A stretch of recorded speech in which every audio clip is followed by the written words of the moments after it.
গোলকগঞ্জ ষ্টেডিয়ামত আজিৰে পৰা আৰম্ভ হ'ল বিধানসভা পৰ্যায়ৰ খেল মহাৰণ 2024ৰ বিভিন্ন খেল।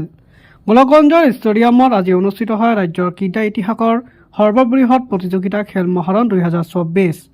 খেলৰ শুভ উদ্বোধন কৰা গোলকগঞ্জ বিধানসভাৰ প্ৰাক্তন বিধায়ক অশ্বনী ৰায় চৰকাৰ আৰু বৰ্তমানৰ বিধায়ক আব্দুল সোবহান আলী চৰকাৰে। গোলকগঞ্জ বিধানসভাৰ বিভিন্ন স্কুলৰ ছাত্ৰ ছাত্ৰীয়ে অংশগ্ৰহণ কৰিব প্ৰতিযোগিতাত। এক সপ্তাহজোৰা কাৰ্যসূচীৰে চলিব এই খেল মহাৰণৰ প্ৰতিযোগিতাসমূহ।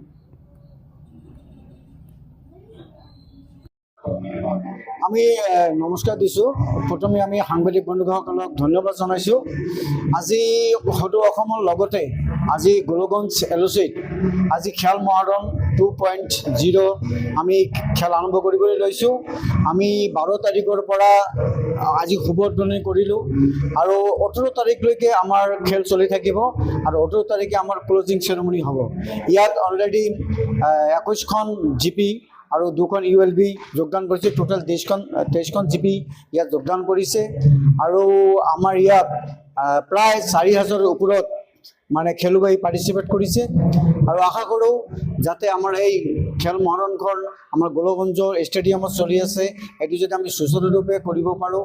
সকলোৰে সহযোগিতা আমি কামনা কৰিছোঁ, খেলুৱৈসকলৰ ভৱিষ্যত কামনা কৰিছোঁ আৰু অহা কেইদিনত যাতে আমাৰ খেলুৱৈসকলে যথা সময়ত উপস্থিত হৈ নিজৰ খেলবিলাক প্ৰদৰ্শন কৰি নিজৰ আমাৰ গোলকগঞ্জ সমষ্টি তথা ধুবুৰী জিলা আৰু অসমৰ নাম উজ্বলাব পাৰে। এইখিনিকৈ সবকে ধন্যবাদ জনাইছোঁ আৰু এই কেইদিন সবে যাতে ক্ৰীড়াপ্ৰেমী ৰাইজ আমাক সহায় সহযোগিতা আগবঢ়ায়। ধন্যবাদ।